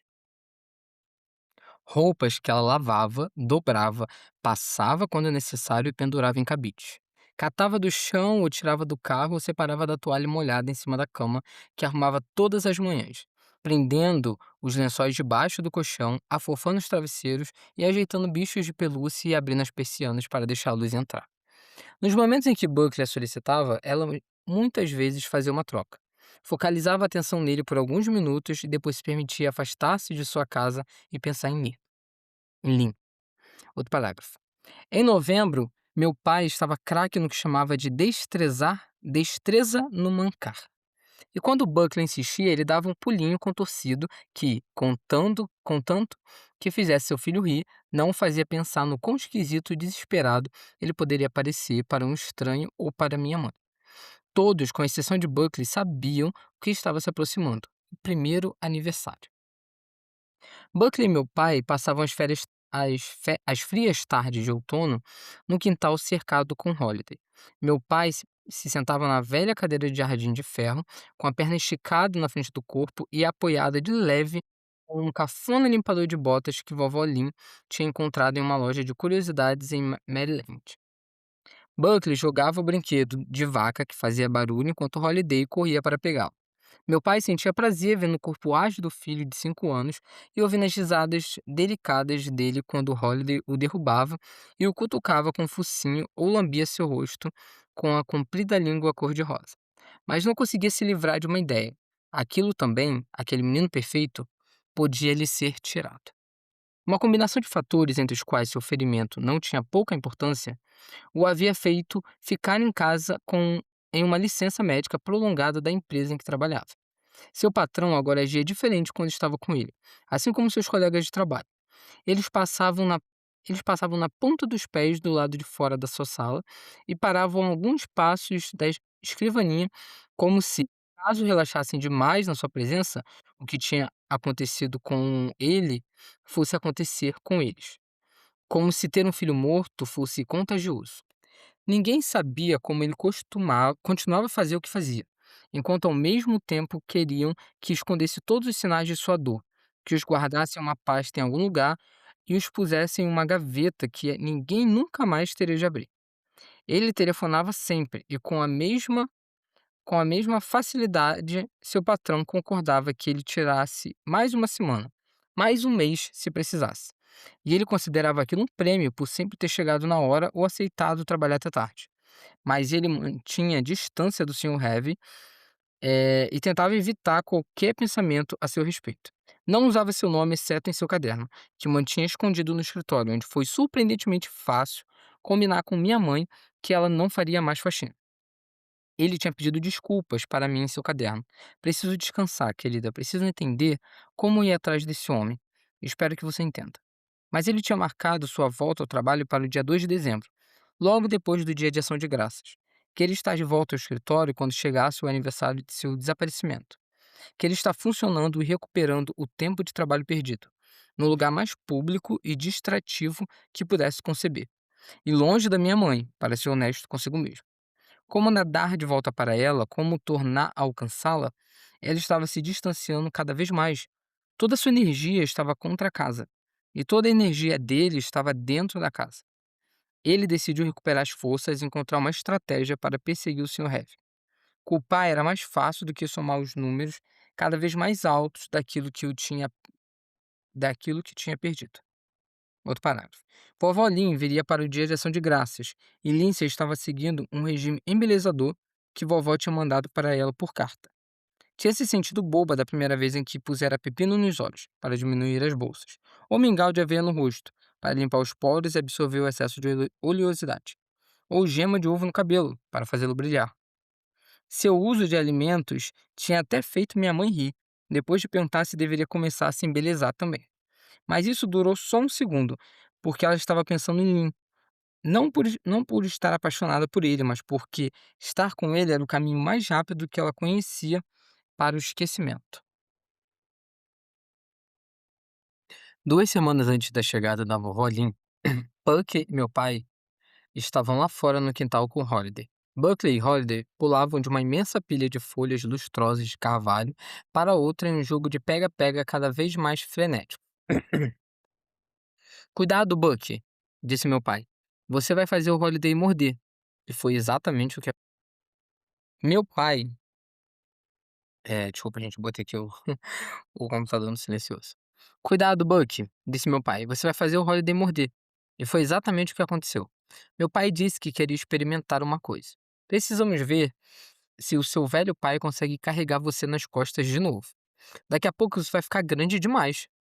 Então, sem jeito, no lindo isolamento do quintal, onde se meu pai caísse só um menino e um cachorro que o amavam veriam, os dois trabalharam juntos para fazer acontecer aquilo que ambos queriam. Aquela volta à normalidade pai e filho. Quando Buckley ficou em pé na cadeira de ferro, agora monte nas minhas costas, disse meu pai, inclinando-se para a frente, sangue e segure nos meus ombros, sem saber se teria força suficiente para levantá-lo dali. Cruzei os dedos com força no céu e prendi a respiração. No milharal, sim, mas nesse momento, consertando a trama mais básica de suas vidas cotidianas anteriores, enfrentando seu ferimento para recuperar um instante como aquele, meu pai se tornou o meu herói. Abaixa, agora abaixa de novo, dizia ele enquanto eles galopavam pelas portas do andar de baixo e subiam as escadas, cada passo um desafio ao equilíbrio do meu pai. Uma dor que causava uma careta, e com Holiday passando correndo por eles nas escadas, e Buckley radiante enquanto subiam. Ele soube que tinha feito a coisa certa ao desafiar a própria força. Quando os dois, mais o cachorro, descobriram Lindsay no banheiro de cima, ela reclamou com um gemido alto. Pai! Meu pai endireitou o corpo. Buckley levantou a mão e tocou a frágil luminária. O que você está fazendo? Perguntou meu pai. O que parece que eu estou fazendo? Ela estava sentada em cima da tampa da privada, enrolada em uma grande toalha branca. As toalhas que minha mãe branqueava. As toalhas que minha mãe pendurava no varal para secar. As toalhas que ela dobrava e punha dentro de um cesto e levava para a rouparia no andar de cima. Sua perna esquerda estava apoiada na beirada da banheira, coberta de creme de barbear. Ela estava segurando a gilete do meu pai. Não seja petulante, disse meu pai. Desculpa, disse minha irmã, baixando os olhos. Eu só quero um pouco de privacidade, só isso. Meu pai suspendeu Buckley por cima da cabeça. A bancada, filho, disse ele. E Buckley ficou encantado com o ponto intermediário ilegal da bancada do banheiro e com seus pés enlameados que sujaram o ladrilho. Agora pula para baixo. Ele pulou. Holiday o encarava. Você é nova demais para raspar as pernas do sim, disse meu pai. A vovó Lin começou a se raspar com 11 anos. Buckley, pode ir para o seu quarto e levar o cachorro? Eu já estou indo. Tá bom, papai. Buckley ainda era um menininho que meu pai podia, com paciência e algumas manobras, suspendendo os ombros para que pudesse ser um pai e um filho típicos. Mas agora ele via em Lindsay algo que causava uma dupla dor. Eu era uma menininha na banheira, um bebê sendo levantado até a altura da pia. Uma menina que tinha parado para sempre, logo antes de se sentar como minha irmã estava sentada. Quando Bucky saiu, ele voltou a atenção para minha irmã. Cuidaria de suas duas filhas cuidando de uma só. Está tomando cuidado? Perguntou ele. Acabei de começar, disse Lindsay. Eu gostaria de ficar sozinha, pai. Essa é a mesma lâmina que estava aí quando você pegou a gilete no meu kit de barbear? É. Bom, a minha barba cega a lâmina. Vou pegar uma nova para você. Obrigado, pai, disse minha irmã. E mais uma vez ela era a doce Lindsay que subia em suas costas. Ele saiu do banheiro e desceu o corredor até o outro lado da casa. E o banheiro de casal que ele e minha irmã, que ele e minha mãe ainda dividiam, embora já não dormissem mais no mesmo quarto, quando levantou o braço para pegar um pacote de lâminas novas no armário, sentiu lágrimas no peito. Ignorou-as e se concentrou no que estava fazendo. Naquele momento houve apenas um pensamento vacilante: Abigail deveria estar fazendo isso. Ele voltou com as lâminas, mostrou a Lindsay como trocá-las e lhe deu alguns conselhos sobre como raspar melhor as pernas. Cuidado com o tornozelo e o joelho, disse ele. Sua mãe sempre disse que essas são as zonas perigosas. Pode ficar se quiser, disse ela, agora pronta para deixá-lo entrar. Mas eu talvez fique toda cortada. Ela quis bater em si mesma. Desculpa, pai, disse ela. Olha, eu vou chegar para o lado, sente aqui. Ela se levantou e foi sen- Ela se levantou e foi se sentar na beirada da banheira. Abriu a torneira e meu pai se sentou em cima da tampa da privada. Tudo bem, querida, disse ele. Faz algum tempo que não falamos sobre sua irmã. E precisa falar? Disse minha irmã. Ele está em todo lugar. Seu irmão parece estar bem. Ele está colado em você. É, disse ele. E se deu conta de que gostava daquilo, daquela corte ao pai que seu filho estava fazendo. Ai, disse Lindsay, vendo um fino feio de sangue começar a se espalhar pela espuma branca de creme de barbear. Mas que droga! Aperta o corte com o polegar. Vai parar de sangrar. Você pode raspar só o alto do joelho, sugeriu ele. É isso que sua mãe faz a não ser quando vamos à praia. Lindsay fez uma pausa. Vocês nunca vão à praia. Antes nós íamos. Meu pai tinha conhecido minha mãe quando os dois trabalhavam na Walna Marks, durante as férias de verão da universidade. Ele tinha acabado de fazer um comentário desagradável sobre como a sala dos empregados cheirava cigarro, quando ela sorriu e tirou do bolso seu então habitual maço de Pall Mall. Touché, disse ele, e ficou do lado dela apesar do cheiro ruim de seus cigarros que o envolvia dos pés à cabeça. Estou tentando decidir com quem eu me pareço, disse Lindsay, com a vovó Lynn ou minha mãe. Sempre pensei que tanto você quanto sua irmã se pareciam com a minha mãe, disse ele. Pai? O quê? Você ainda está convencido de que o Sr. Heavy teve alguma coisa a ver com a história? Foi como se um graveto finalmente criasse uma fagulha com outro graveto. A fricção pegou. Não existe uma dúvida sequer na minha mente, querida. Nenhuma. Então por que o Lee não prende? Ela subiu a gilete de qualquer maneira e terminou a primeira perna. Ali excitou, esperando. Eu gostaria que fosse fácil de explicar, disse ele, sentindo as palavras se desenrolarem. Nunca tinha falado muito sobre sua suspeita com ninguém. Quando eu o conheci naquele dia, no quintal dele, e construímos aquela tenda, aquela que ele alegou ter construído para a mulher, que eu pensava se chamar Sophie e Lynn anotou como Lia, tinha alguma coisa nos movimentos dele que me fez ter certeza. Todo mundo acha ele meio esquisito.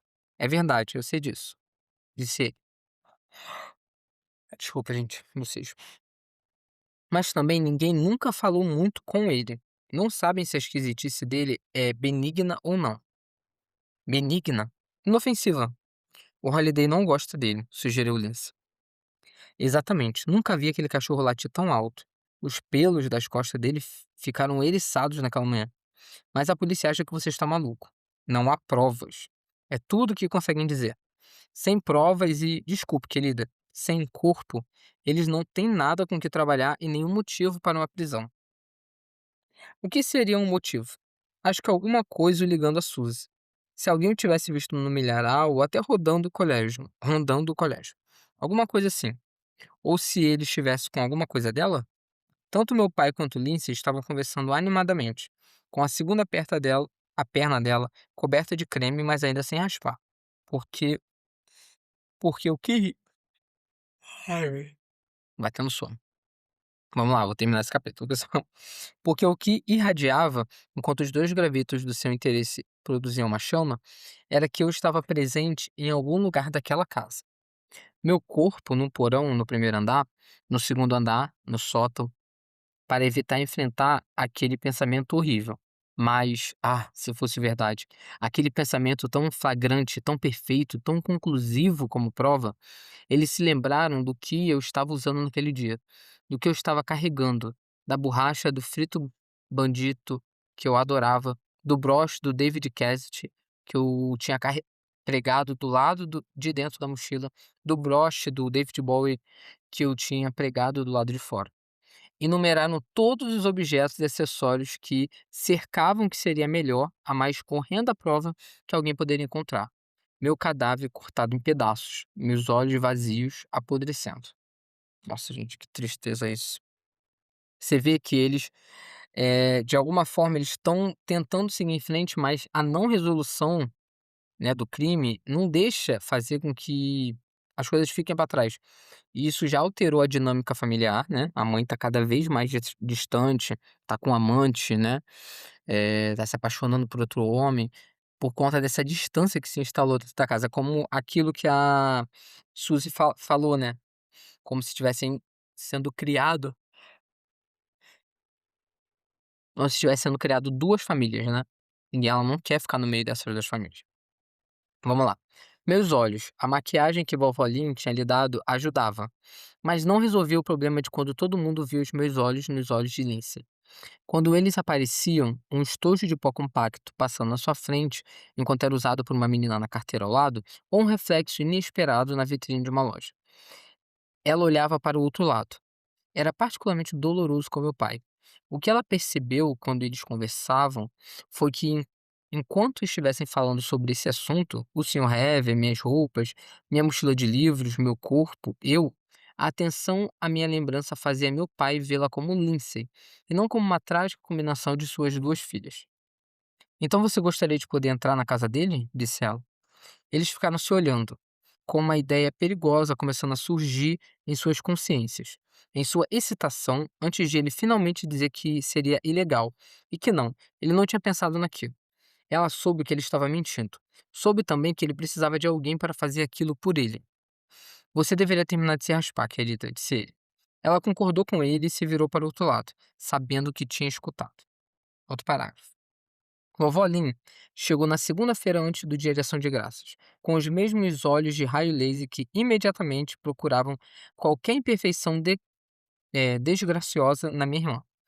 Ela agora via alguma coisa sobre a superfície do sorriso de sua filha, em seus movimentos calmos, tranquilos, e em como seu corpo reagia sempre que o inspetor Federman ou o trabalho da polícia eram mencionados.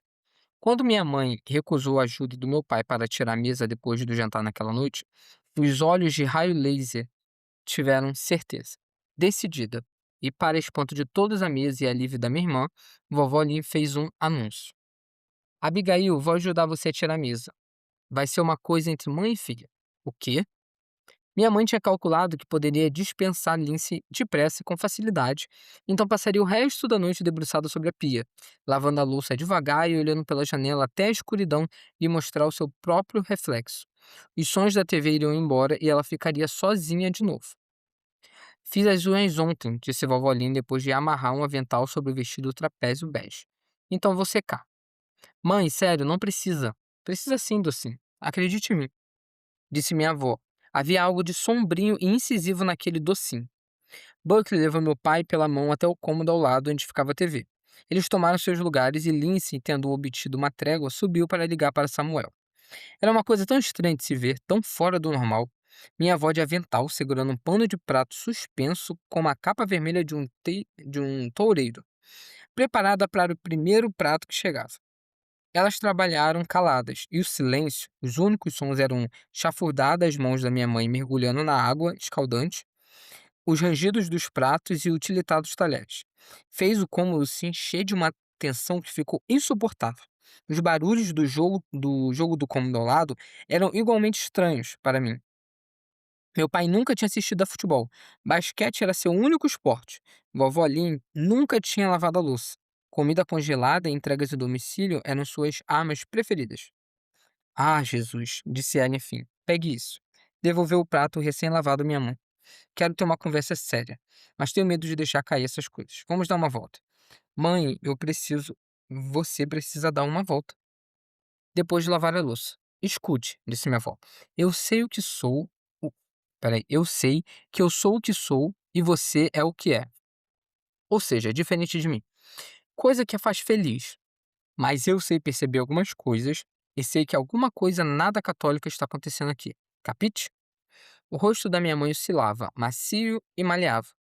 Quase tão macio e maleável quanto sua imagem que flutuava na água suja da pia. O quê? Tenho suspeitas e não quero falar sobre elas aqui. Positivo, vovó Lee, pensei. Nunca tinha visto nervosa antes. Seria fácil para as duas saírem de casa sozinhas. Meu pai, com seu joelho, nunca pensaria em acompanhá-las. E naqueles dias, onde quer que meu pai fosse ou não, meu irmão Buckley o acompanhava. Verdade, né? Ele tá sempre com o Buckley. Minha mãe ficou calada, não via alternativa. Na última hora, elas tiraram os aventais na garagem e empilharam no teto do Mustang. Minha mãe se abaixou e levantou a porta da garagem. Ainda era bem cedo, de modo que haveria luz no começo do passeio. Poderíamos levar o Holiday, tentou minha mãe. Só você e sua mãe, disse minha avó. O par mais assustador que você poderia imaginar. Elas nunca tinham sido próximas. Ambas sabiam disso. Mas não era algo que reconhecessem muito. Brincavam com o assunto como duas. Ai, gente, desculpa.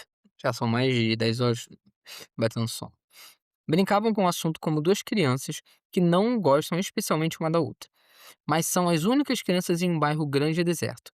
Agora, nunca tendo tentado antes, sempre tendo deixado a filha correr o mais rápido que pudesse em qualquer direção que quisesse, minha avó descobriu que estava subitamente chegando mais perto. Elas tinham passado pela casa dos Odewey e estavam perto das dos Tarkin, quando minha avó disse o que tinha para dizer. Meu bom humor escondeu minha aceitação, disse minha avó. Seu pai teve um caso longo em New Hampshire.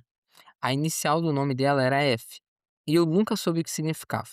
Ao longo dos anos descobri mil alternativas. Mãe, minha avó continuou andando, sem se virar.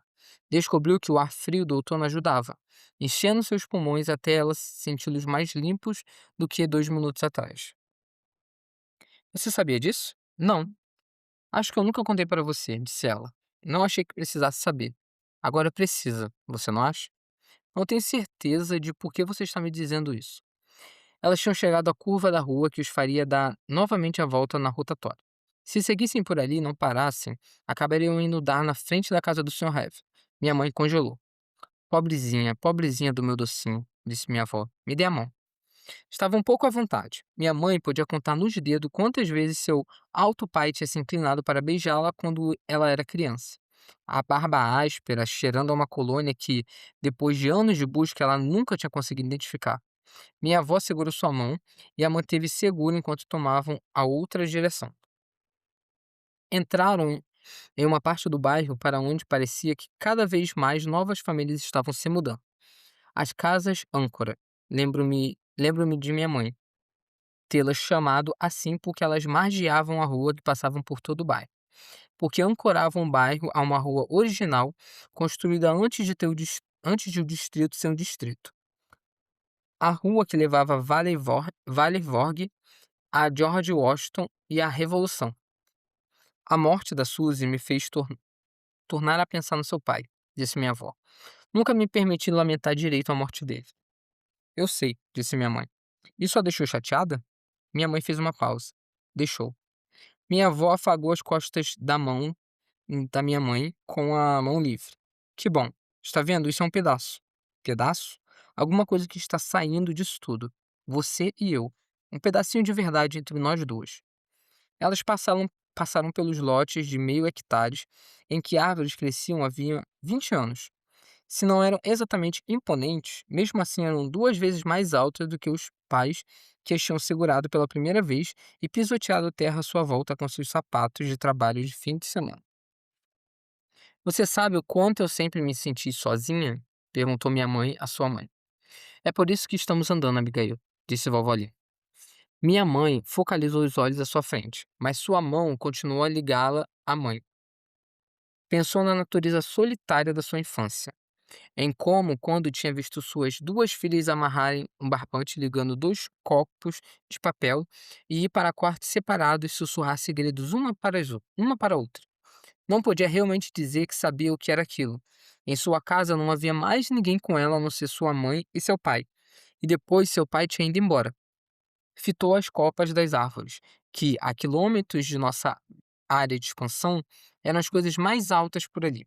Ficavam em cima de uma coluna alta que nunca tinha sido limpa para construir casas e onde alguns velhos agricultores ainda moravam.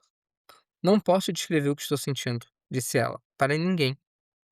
Elas chegaram ao fim da área de expansão, bem na hora em que o sol descia do outro lado da colina à sua frente. Um instante passou sem nenhuma das duas se virar.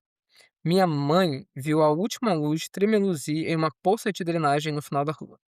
Não sei o que dizer, disse ela. Está tudo acabado agora.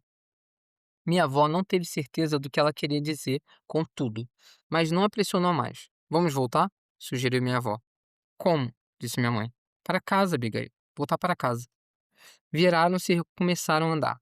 As casas, uma depois da outra, de estrutura idêntica. Apenas o que minha avó considerava seus acessórios as diferenciava. Ela nunca tinha entendido lugares como aquele. Lugares onde sua própria filha tinha decidido morar. Quando chegarmos à curva da rotatória, disse minha mãe, quero passar lá na frente. Da casa dele? É. Vi vovó Lin se virar quando minha mãe se virou. Você me promete que não vai mais ver esse homem? Perguntou minha avó. Quem? O homem com quem você está envolvida. É sobre isso que eu estava falando. Não estou envolvida com ninguém, disse minha mãe. Sua mente voava como um pássaro de um telhado a outro. Mãe, disse ela e se virou. Abigail, se eu precisar ir embora por algum tempo, posso usar a cabana do papai? Você ouviu o que eu disse?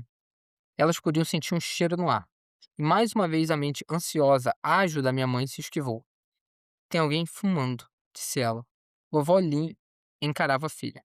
A dona da casa pragmática e formal que minha mãe sempre fora tinha desaparecido. Ela estava esquiva e distraída. Minha avó não tinha mais nada a lhe dizer. São cigarros importados, disse minha mãe. Vamos encontrá-los. E na luz cada vez mais fraca, minha avó ficou olhando, boquiaberta. Minha mãe começar a seguir o cheiro até sua origem. Eu vou voltar, disse minha avó. Mas minha mãe continuou andando. Logo encontrou a origem da fumaça. Era Juana Singer, em pé atrás de um grande pinheiro no quintal dos fundos de sua casa. Oi, disse minha mãe. Juana não se assustou como pensei que faria. Sua calma tinha virado algo ensaiado. Ela era capaz de manter a respiração constante durante o mais surpreendente dos acontecimentos. Fosse seu filho sendo acusado de assassinato pela polícia ou seu marido conduzindo um jantar em sua casa como se fosse uma reunião do comitê acadêmico. Ela tinha dito a Ray que ele podia ir lá para cima e depois tinha desaparecido pela porta dos fundos. E sua falta não tinha sido notada. Senhora Salmão, disse Juana, exalando o cheiro forte de seus cigarros. Em uma onda de fumaça e calor, minha mãe segurou a mão estendida de Juana. Que prazer em vê-la. A senhora está dando uma festa? Perguntou minha mãe. Meu marido está dando uma festa. Eu sou a anfitriã. Minha mãe sorriu. Este lugar que moramos é estranho, disse Juana. Seus olhos se encontraram. Minha mãe balançou a cabeça, concordando. Em algum lugar da rua lá atrás estava sua mãe, mas, por enquanto, ela, assim como Juana, estava em uma tranquila ilha longe do continente. A senhora tem outro cigarro? Claro, senhora Salmão. Tenho sim. Juana pôs a mão dentro do bolso do seu comprido cardigã preto, estendeu um maço e o isqueiro. Do rio, disse ela. Espero que sirva. Minha mãe acendeu seu cigarro e devolveu a Juana um maço azul com seu papel dourado. Abigail, disse ela enquanto esperava. Por favor, me chame de Abigail. Lá em cima em seu quarto, com as luzes apagadas, Ray sentia o cheiro dos cigarros da mãe, que ela nunca o acusava de roubar, assim como ele nunca deixava escapar que sabia que ela os tinha. Ouvia as vozes no andar de baixo, os sons altos do pai e de seus colegas, falando 6 línguas diferentes e rindo com gosto do dia de ação de graças próximo. Ah, como aquele feriado era tipicamente americano. Não sabia que minha mãe estava lá fora, no gramado com sua mãe, ou que eu estava vendo se sentar no peitoril de sua janela e sentir o cheiro doce de tabaco. Logo sairia da janela e acenderia o pequeno abajur ao lado da cama para ler. A senhorita McBride tinha lhes dito para achar um soneto sobre o qual gostariam de escrever um trabalho. Mas lendo os que tinha diante dos olhos em sua Norton Anthology, ele não parava de voltar ao instante que desejava poder recuperar e viver de novo. Se ao menos ele tivesse me beijado no andaime, talvez tudo tivesse acontecido de forma diferente. Vovó Lin continuou pelo caminho que tinha decidido com minha mãe e depois de algum tempo ali estava ela. A casa que eles tentavam esquecer morando a 2 casas de distância. O Jack tinha razão, pensou minha avó. Podia sentir aquilo até no escuro. O lugar irradiava alguma coisa malévola. Ela teve um calafrio que começou a ouvir os grilos, e ao ver os vagalumes se juntarem em enxame acima dos canteiros de flores dele. Pensou de repente que não faria nada a não ser dar apoio à sua filha. Sua filha estava vivendo no meio de uma zona devastada, que nenhum caso de seu próprio marido podia ajudá-la a compreender. Pela manhã, ela diria à minha mãe que as chaves da cabana sempre estariam à sua disposição caso ela precisasse. Naquela noite, minha mãe teve o que considerou um sonho maravilhoso. Sonhou com a Índia, onde nunca tinha estado. Havia cones de tráfico cor de laranja e lindos insetos de lápis lazuli, com mandíbulas de ouro. Uma menina estava sendo conduzida pelas ruas. Ela foi levada até uma pira, onde foi envolta em um lençol e colocada em cima de uma plataforma feita de gravetos. O fogo brilhante que a consumiu levou minha mãe àquele estado de alegria profunda, leve como um sonho. A menina estava sendo queimada viva, mas antes disso, houvera seu corpo, limpo e inteiro. E com isso finalizamos o capítulo 13, pessoal. Vou parar por aqui, paramos na página, lemos até a página 163. Próxima leitura nós vamos começar no capítulo 14. Passamos da metade do livro, devemos estar em 54%, 53%, não sei. Na descrição do episódio vai estar escrito, pessoal. Mas é isso, gente. Esse livro ele tá cada vez mais se aprofundando nesses dilemas da família da Suzy, né. Não é muito sobre a investigação, até porque ela tá bem parada. Tem um pouco ali do mistério da família tentando ter certeza de que o Sr. Harvey foi o assassino, mas o livro ele aborda muito mais esse impacto, né, do luto na vida dessa família, né, o quanto a morte da Suzy impactou todo mundo ali daquela casa. E isso é bem pesado, porque o luto ele faz isso, né, ele vem como um impacto numa família, né, ainda mais quando é uma morte violenta, inesperada, né, é muito triste. Mas é isso pessoal, essa foi nossa leitura de hoje, espero que vocês tenham gostado, comentem aí, o que vocês estão achando, se a família vai descobrir, se não vai, se vão prender o Sr. Harvey. Quem já viu o filme sabe, né, pode ser que tenham mudado também, né, porque tem muita coisa aqui no livro que não tem no filme, e muita coisa no filme que é diferente do livro, né. Pela primeira vez, primeira vez não, esse é um dos livros que a gente lê e vê que a adaptação ela foi para um outro caminho, né, é bem diferente do livro. Mas é isso, pessoal. Um grande abraço. A leitura ficou um pouquinho maior, mas a gente conseguiu dar um avanço aí nessa leitura incrível. Comentem o que vocês estão deixando e não me deixem de me seguir lá no Instagram se você chegou aqui nessa leitura pelo Spotify. Deixa lá a sua sugestão, me envia seu direct, um livro, um gênero que você queira que eu leia aqui no canal, no nosso podcast, tá bom? Um abraço e até a próxima leitura.